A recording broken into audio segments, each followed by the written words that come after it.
नमस्कार साथियों, मैं सीमा गुप्ता आज फिर आप सभी के बीच यूपी पीसीएस प्रारंभिक परीक्षा से संबंधित महत्वपूर्ण क्लास को लेकर आई हूँ। जी हाँ साथियों, मैं फिर सीमा गुप्ता आप सभी के बीच यूपी पीसीएस प्रारंभिक परीक्षा से संबंधित महत्वपूर्ण क्लास को लेकर आई हूँ।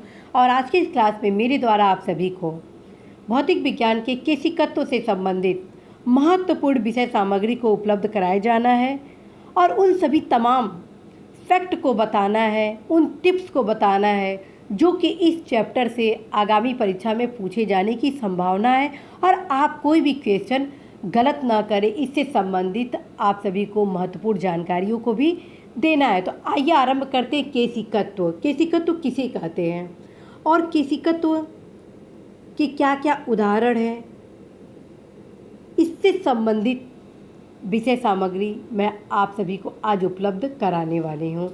तो देखते हैं, केश नली में द्रव के ऊपर चढ़ने या नीचे उतरने की प्रक्रिया को केशिकत्व कहते हैं। जब कांच की दोनों सिरों पर खुली एक केश नली अर्थात जिस नली का छिद्र केश के समान हो को पानी में सीधा खड़ा करते हैं तो नली में पानी बाहर वाली सतह की अपेक्षा कुछ ऊपर चढ़ जाता है। इसी प्रकार यदि कांच की केश नली को पारे में खड़ी करें तो नली में पारे का तल बाहरी तल की अपेक्षा कुछ नीचे उतर जाता है, उसे ही हम केशिकत्व कहते हैं। अर्थात केश नली में द्रव के ऊपर चढ़ने या नीचे उतरने की प्रक्रिया को केशिकत्व कहते हैं।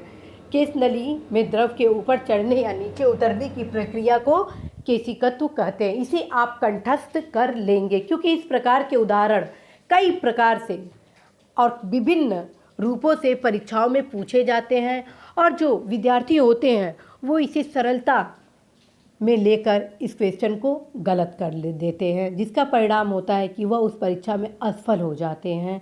अर्थात आप एक एक लाइन गौर से अध्ययन करेंगे। अब देखते हैं केशिकत्व के उदाहरण। पेड़ पौधों की शाखाओं, तनों एवं पत्तियों तक जल और आवश्यक लवण केशिकत्व की क्रिया के द्वारा ही पहुँचते हैं। केशिकत्व के कारण ही ब्लॉटिंग पेपर स्याही को शीघ्र सोख लेता है। जी हाँ साथियों, पेड़ पौधों की शाखाओं, तनों एवं पत्तियों तक जल और आवश्यक लवण केशिकत्व की क्रिया के द्वारा ही पहुँचते हैं। और दूसरा उदाहरण देखिए, अब केशिकत्व के कारण ही ब्लॉटिंग पेपर स्याही को शीघ्र सोख लेता है। केशिकत्व के गुणता के कारण ही ब्लॉटिंग पेपर जो होता है वो स्याही को शीघ्र ही सोख लेता है।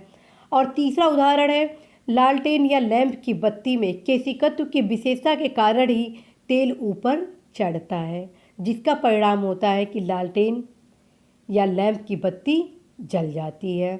और चौथा जो उदाहरण आप प्रायः देखे होंगे, यदि आप गांव के हैं और यदि आप शहर के हैं और गांव घूमने जाते हैं तो इस चीज़ को आप ज़रूर देखे होंगे कि वर्षा के बाद किसान अपने खेतों की जुताई कर देते हैं ताकि मिट्टी में बनी केश नलियाँ टूट जाए और पानी ऊपर न आ सके और मिट्टी में नमी बनी रहे। साथियों, ये जो मैं आपको उदाहरण दे रही हूँ चारों, ये आपको कंठस्थ होने चाहिए क्योंकि ये ऐसी चार उदाहरण इस प्रकार के हैं कि इसी के आसपास परीक्षाओं में क्वेश्चन को घुमाया फिराया जाता है। पहले तो आपको केशिकत्व का परिभाषा जानना होगा कि केशिकत्व क्या होता है। अर्थात केश नली में द्रव के ऊपर चढ़ने या नीचे उतरने की प्रक्रिया को केशिकत्व कहते हैं। इसको आप एकदम कंठस्थ कर लीजिए। फिर आप यहाँ पे ये जो चार उदाहरण है इसको आप अच्छे से कंठस्थ करें, समझें।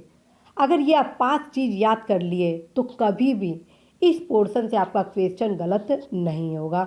तो फिर से आप उदाहरण देखिए। पेड़ पौधों की शाखाओं, तनों एवं पत्तियों तक जल और आवश्यक लवण केशिकत्व की क्रिया के द्वारा ही पहुँचते हैं। केशिकत्व के कारण ही ब्लॉटिंग पेपर स्याही को शीघ्र सोख लेता है। लालटेन या लैंप की बत्ती में केशिकत्व की विशेषता के कारण ही तेल ऊपर चढ़ता है। वर्षा के बाद किसान अपने खेतों की जुताई कर देते हैं ताकि मिट्टी में बनी केश नलियाँ टूट जाए और पानी ऊपर ना आ सके और मिट्टी में नमी बनी रहे।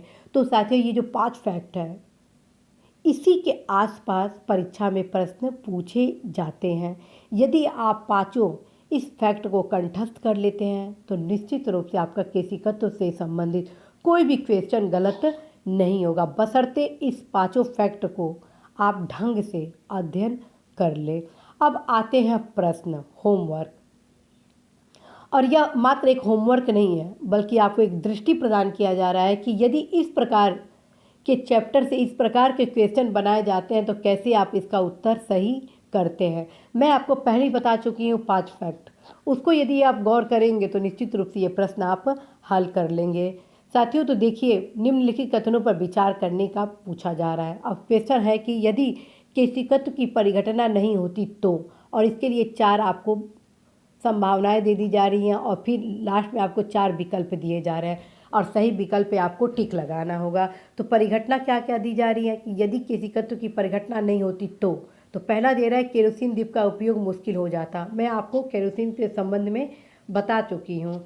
दूसरा आया है कोई मृदुपेय का उपयोग करने के लिए स्ट्रा का प्रयोग नहीं कर पाता। अब ये सोचिए कि हम जब स्ट्रा यूज करते हैं तो क्या उसमें किसी तत्व की विशेषता आएगी या नहीं आएगी। अपने आप स्ट्रा से जो मृदुपेय होता है ऊपर जाता है या नहीं जाता है, या हम लोग को बाह्य बल लगाना पड़ता है।